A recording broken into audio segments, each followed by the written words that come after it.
What is up, everyone? This is me, Prasanna Balakrishnan, back again. This time for the third day review of the third test between India and England at Headingley Leeds. And there is a slight glimmer of hope after today's performance. We batted extremely well. Of course, the new ball is due tomorrow, so it'll be very interesting to see how the first or at least the first session plays out in the new ball. Um, but yeah, there are some signs that although we are still a long way behind, it was a much better performance today with the bat as what should have been in the first innings. But let's give them the dues; they played well. And yeah, before I go into this review, I would like all of you to like this video, hit the subscribe button, hit the notification button to get notifications whenever I upload videos like this or go live. I'll be doing a live watch along of Man City versus Arsenal tomorrow. And yesterday's review of day two, you can catch it at the end here. I'll post the link correctly here. So yeah, England finished at 428.23 for it yesterday, and today we got them in just 9 runs, so 432, which led them to a lead of 354 in the first innings. And the overall bowling was kind of decent. We did try and hard, and today um, was just a question of whether we'd pick up the 2 wickets or how much would the tail wag. But we didn't allow them to wag as much as they wanted to. Shami picked up 4 wickets, Bumrah, Chiraj, and Ravindra Jadeja picking up 2 wickets each. And then it was a question of how much are we going to bat, how much are we going to score. And yeah, this is a scorecard showing it India ending the day 215 for 2, still 139 runs behind, but we still have 2 full days left. If we can bat out tomorrow, set up a big score, and then we can probably go for the win on day 5. But it's all fingers crossed. We've now thought that they would come into even this situation after seeing how we batted very badly in the first innings.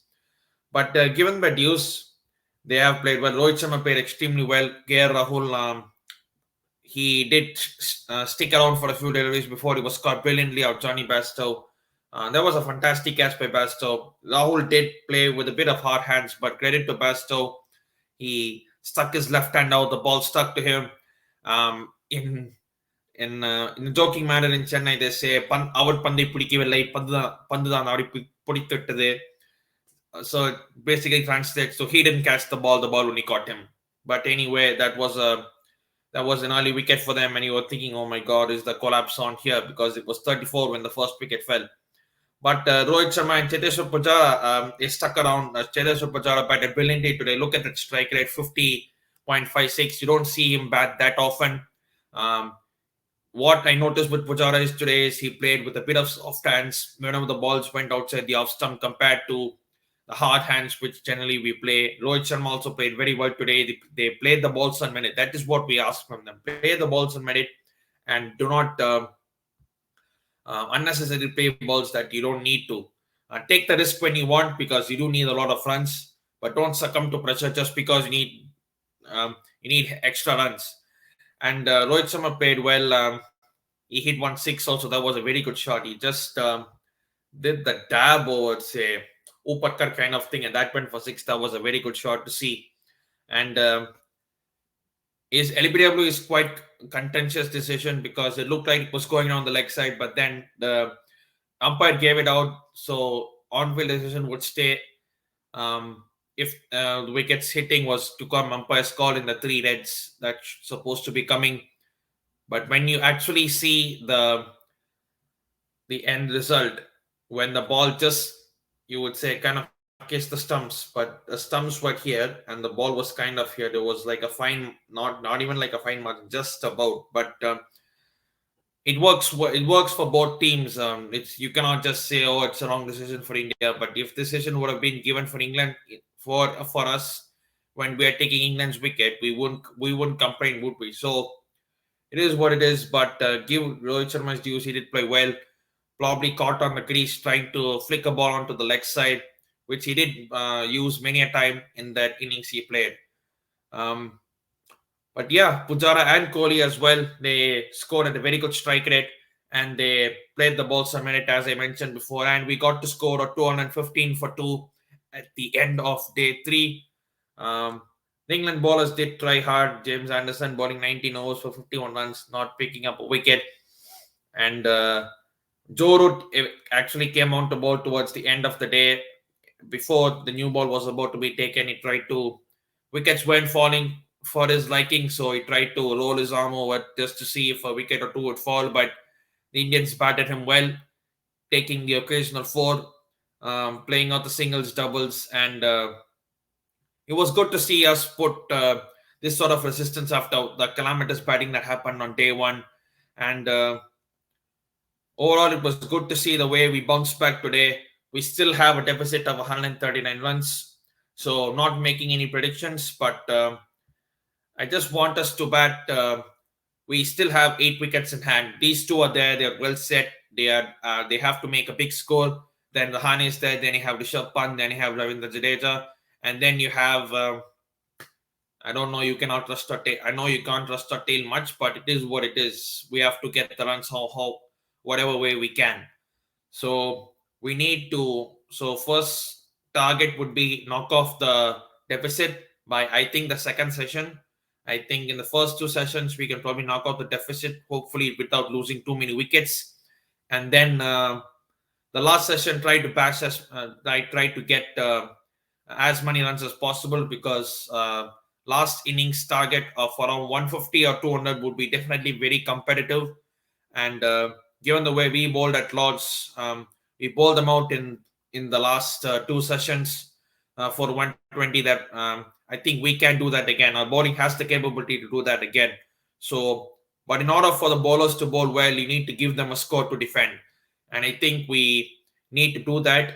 Uh, so 215, 113, 354, and then probably an extra 200 runs, probably around about the 550, 600 mark. We have to score to give them a good target to chase. Um, so that's how I see it. Let me know in the comments what you think will happen tomorrow. But I do think these two batsmen have to stay for a long time tomorrow. The first 2 hours is going to be very crucial because it is the new ball. James Anderson will come out all guns swinging, and it's about how we um, say counter that first period. If we can come out of that without losing a wicket, even if we don't score that many runs, we can definitely say it will be a very good session. But if we lose 2 or 3 wickets very early on, then only God can help us. As my title said yesterday, only God can help us. But now we have played ourselves into a situation where um, it is in our hands. Definitely, draw is not a result in this. Draw cannot be possible.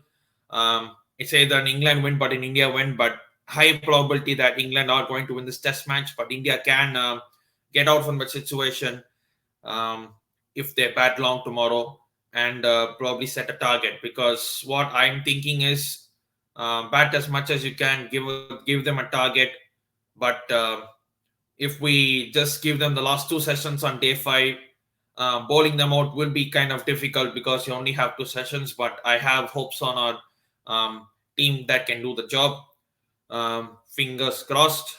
Let's hope for another good batting performance tomorrow. This was completely unexpected, and we never expected them to do bat this one in the second innings. Pujara, we were thinking of taking him out and putting Surya Kumar win for the next Test match, but Pujara has shown that he can do it, and hopefully he can make that 100 first before going on to score many more runs. Kohli as well.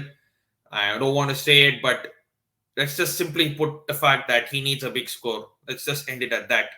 And so yeah, that's how I see it. Let me know what you guys think in the comments below. If you're new to this channel, consider liking this video, hit the subscribe button, hit the notification button to get notifications whenever I upload videos or go live. The second day review is here of yesterday after. I don't want to elaborate too much on what happened yesterday because today was a good day. And I'll be doing a watch along for Man City versus Arsenal tomorrow. It's going to start at 5 p.m. IST and 6:30 a.m. CST. So it's a very early kickoff for me. I'm not gonna lie, but it is what it is. But you have to go do what you have to do. You tune in to my YouTube channel tomorrow. I'll be streaming on Facebook and Twitter, Periscope as well. Thank you everyone for watching, and stay home, stay safe, and wash them hands.